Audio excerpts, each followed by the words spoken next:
자, 코로나가 어제 이제 이 정권이 600명대라고 발표했습니다. 연휴 기간에도 코로나가 만만찮았죠. 근데 이제 중요한 것은 지금 오늘 다시 1020명으로 올라왔습니다. 어제 이제 그렇게 한 거는 오늘부터 규제를 강화하느냐 말아야 되느냐 하는 부분에서 이 정권으로서는 코로나로 인한 자영업자들이나 영업하시는 분들의 피해를 더 이상 감당하기가 어려웠을 거라고 봅니다. 그래서 오늘부터 조금은 풀어줘야 되는데 시끄러운 데부터 그러려고 하니 어제 숫자가 600명대로 좀 확 낮춰서 오늘 풀어주고 그 다음에 또 오늘부터 좀 올라갈 수 있겠죠.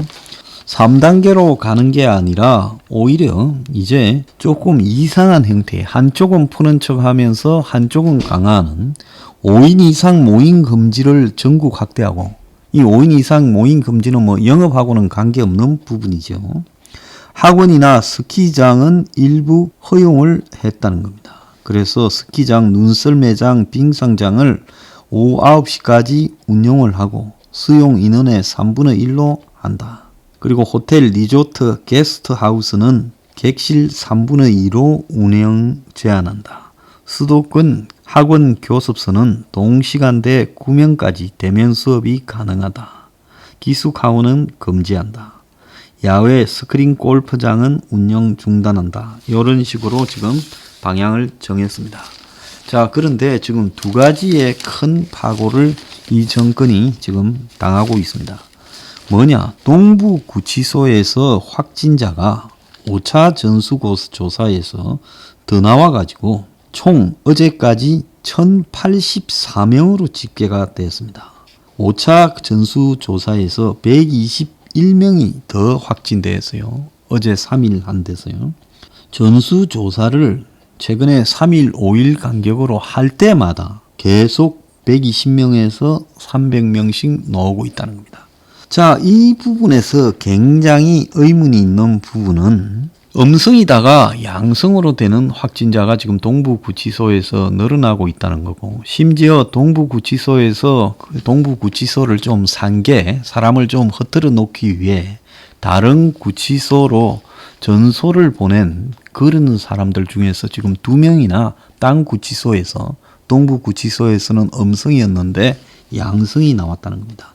그래서 이미 초기 대응 부실로 구치소 전체에 코로나가 다 퍼졌고 전수 검사를 한 이후에도 체계적인 수용자, 확진자와 비확진자 분리나 추적이 실패해서 교도소 전체가 엄청난 이 감염 병동이 되어버렸다라고 이야기가 나오고 있습니다. 자, 지난해 12월 18일 직원 수용자 2,844명을 대상으로 해서 187명, 그리고 5일 뒤에 300명, 그리고 이후 3차에서 260, 4차에서 140, 5차에서 121. 결국은 검사 대상 중에 확진자 비율이 5차도 10.8%거든요. 그러니까 이미 많은 다른 교도소로 옮겨가서 적게 남아있기 때문에 검사자 비중에서 10.8%는 전혀 낮아지지 않고 있는 것을 의미한다는 겁니다. 이 교도소에 있던 사람들 상당수가 강원 북부 교도소, 여주 교도소로 분산 지금 수용되었습니다. 엊그제는 서울 어왕의 구치소에서 코로나에 감염된 사람이 30대 남성인데 12월 31일 날 숨졌어요. 동부구치소가 아니고 어왕구치소입니다. 그래서 이송 병원을 찾지 못해 구급차에서 대기하다가 사망을 했다는 거예요. 지난 27일 서울 동부구치소에 수감되어 있는 확진자 1명이 죽은 이래 벌써 2명째 구치소 안에서 사망자가 나왔습니다. 그래서 이 어왕구치소에서 숨진 수용자는 21일 날 구치소 안에서 코로나 확진을 받았고 열흘 동안 교도소 안에 있다가 의식이 미약한 상태로 발견돼 가지고 구치소 지정 병원으로 후송하려 했지만은 병상이 없어서 대기하던 중 구급차 안에서 숨졌는데 고혈압이 있었답니다. 자, 부모는 아들이 코로나에 확진된 사실도 몰랐는데 갑자기 구치소에서 코로나로 사망했다고 통보를 받았고 1일날 화장한다고 통보를 받았는데 3일날 한다 해서 부랴부랴 갔다라고 이야기를 하고 있습니다. 구치소에서는 가족들에게 코로나 양성됐다고 그냥 문자 하나 보내버리고 전화가 잘 연결 안 된대요. 놀란 가족들이 전화하면요. 그래서 연결이 되면 수용자 상태를 알려줄 수 없다. 대부분 무증상 경증이다. 그리고 중증은 없다. 중증이 되면 알려주겠다라고 말해놓고 한참 있다가 그제서 상태가 어떻다고 알려준다는 겁니다. 이런 지금 어처구니 없는 일이 벌어졌고 31일 날 사망한 구치소 수용자는 가족들이 코로나에 걸린 사실도 모르고 전화 와서 사망했다라고만 이야기를 하더라는 겁니다. 자, 이런 부분이 열화 같은 분노를 갖다가 초래해서요. 시민단체 법무부 노조에서 추미애를 고발했습니다. 추미애가 35일 만인 지난 1일 교정 업무를 총괄하는 장관으로 사과한다라고 이야기를 했어요. 부천의 효플러스 요양병원 원장이 27명이 확진 뒤 병상 배정 대기 중에 이 한 병원에서만 숨졌다. 병원 이송만 빨랐어도 80%는 살렸을 것이다 라고 이분이 인터뷰를 했습니다. 이제 어느 정도 정리가 되어서 말을 한다. 환자가 죽어가는데 내가 인터뷰하는 것은 옳지 않아서 안 했다. 환자 상태가 좋지 않다. 빠른 병상 배정을 부탁드린다 하고 원장이 지난해 12월 11일 이후 보건소 관계자들이 모여있는 단체 SNS 채팅방에 수차례 메시지를 보냈다고 합니다. 아마 이 단체 카톡방이겠죠.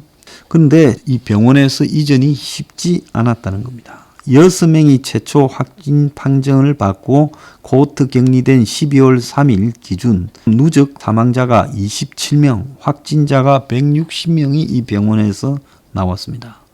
지난달 31일 날 이 병원에 남아있던 확진자들 8명이 코로나 전담 병원으로 옮기면서 이제 전부가 다 옮겨갔다는 거예요. 자, 이것도 뉴핑을 비롯해서 많은 사람들이 지금 이야기를 하고 또 언론들이 이제 이 문제에 떠들기 시작하니까 비로소 정권이 이 문제에 대해서 이야기하기 시작한 겁니다.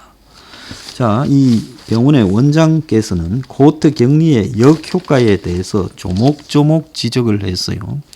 건물 한 층을 요양병원을 쓰는데 건물 전체가 큰 건물이 있는데 그중에 한 층만 요양병원을 썼는데 자체적으로 병동을 나눠 환자를 분리했다는 거예요. 그러면 이쪽에 있는 확진자 쪽에 이 비말이나 이런 바이러스가 공기를 타고 저쪽으로 갈 건데 음압 병실도 아닌 상태에서 아예 외부로 분리하지 않는 한 코호트 격리는 추가 확진을 막을 수 있는 방법이 절대 아니었다라고 말을 하고 있습니다. 그래서 코호트 격리라는 이름으로 이루어진 이 사태에 대해서 굉장히 화가 났죠. 효플러스 이 요양병원 원장은 언론에서 병상 배정에 대한 소식은 계속 들렸지만은 우리 병원은 병상을 배정받지 못했다. 그래서 사망자 27명 중 병상 배정만 잘 돼서도 80% 이상은 살았을 건데 중증 환자 병상 부족 문제로 이런 비극이 생겼다. 이렇게 안타까워했어요. 그래서 코호트 격리된 이 요양병원은 버려진 섬이다라는 이런 이야기까지 나왔고 남겨진 의료진 직원들이 알아서 다 환자 치료부터 식사까지 환자 또 뭐 똥오줌 치우는 일까지 다 해야 되고 지원해 준 거는 생수하고 방호복밖에 없었다는 거예요. 그래서 병원 내 인력이 부족해서 자발적으로 남았던 직원 한 명이 뒤늦게 확진을 받아 사망까지 했다는 거예요. 그래서 음성 직원들을 따로 분리해 달라는 요청까지 했는데도 음성 직원들을 따로 분리도 안 했다는 거예요. 직원이 아닌데도 자발적으로 남아있던 요양보호사에 대한 지원도 지금 요청했으나 거절됐다는 거예요. 참 기가 찬 이야기입니다. 그래서 어떤 형태로든 끝까지 버텨보려고 했던 사람에 대한 배려는 전혀 없었고 정부 의료 시스템 자체가 개념이 아예 없고 주먹구구식이었다. 병상 부족 문제에 대한 대비도 없었고 일이 터진 후에도 어떻게 할 게 아니라 그냥 적극적으로 하려는 의사 없이 나 몰라라라고 방치하는 일이 지금 벌어졌다. 자, 지금처럼 대책이 없다면 똑같은 비극이 여기저기서 생길 것이다. 코호트 격리 기간 동안에 이 병원을 보살핀 사람은 부천시 보건소와 경기도 코로나 긴급대책단 공동단장밖에 없었다는 거예요. 자, 그래서 이 병원의 원장은 확진자 이송이 제때 되고 음성 판정자도 어떻게 빨리 좀 분리됐더라면 추가 확진자가 나오지 않거나 사망자도 훨씬 줄었을 것이다. 근데 총체적으로 컨트롤 타워가 없는 느낌을 받았다. 그래서 확진이 되면 어떻게든 외부로 빼내서 분리를 해야 되는데 그게 안 됐고 환자들 병상이 배정이 안 되니 사망하고 직원들은 안에서 치료하다 확진되고 지금과 같이 이렇게 돼서야 되겠는가? 이게 무슨 대책인가? 이렇게 지금 비판을 했습니다. 저는 이 문 정권이 이 사태가 진행 중에 있을 때 여러 차례 뉴핑도 이야기했고 뭐 뉴핑 이야기가 깔아뭉갠다 하더라도 다 뉴핑을 보고 통제하고 할 때는 전부 훤히 보고 있는 듯이 하면서요. 이런 이야기할 때는 애써 안 들은 듯이 합니다. 그리고 또 일반 조중동도 다 보도를 했어요. 그렇다면 문이 한마디 지시만 하면 끝날 일을 하지 않았다는 겁니다. 그러면 이건 왜 안 했을까요? 한마디로 자기들이 갖춰놨다라는 위중증 병상 시스템이 이런 환자들을 갖다가 넣게 되면 곧바로 붕괴되니까 그런 환자들을 데리고 오지 마라는 자기 내부에 지금 어떤 결정이 있었고 그러니까 밑에서는 발을 동동 굴리고 병원은 그냥 병원대로 고립시켜서 처박아 놓고 그리고 이런 부분에 대한 국민적 분노가 생길 리가 만무하도록 만들 수는 있으니까 그런 상황에서 개별적 비극으로 파편화시키기로 작정을 했던 걸로 보입니다. 경기도 도지사 이재명에게 묻는데요. 문갈이 뒤에 바짝 숨어서 이 일에 나타나지 않았습니다. 자, 당신은 경기대학교에 기숙사를 압류할 때는 나타나다가 지금 이런 일이 경기도에서 벌어질 때는 이 병원 근처도 한번 가지 않았어요.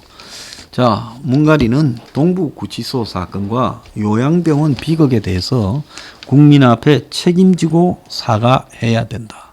지금이 그 사과할 타이밍이다 생각합니다.